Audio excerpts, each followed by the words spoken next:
Welcome. In front of me is a Motorola E5 Play, and today I'll show you how to clear credentials. So to start off, you will go into settings. Then in settings you will go into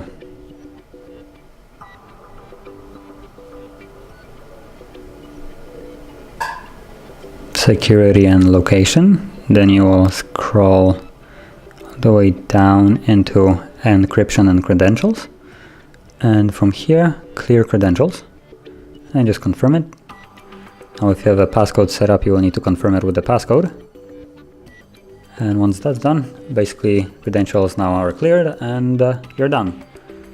So if you found this video helpful, don't forget to hit like, subscribe, and I'll see you in the next one.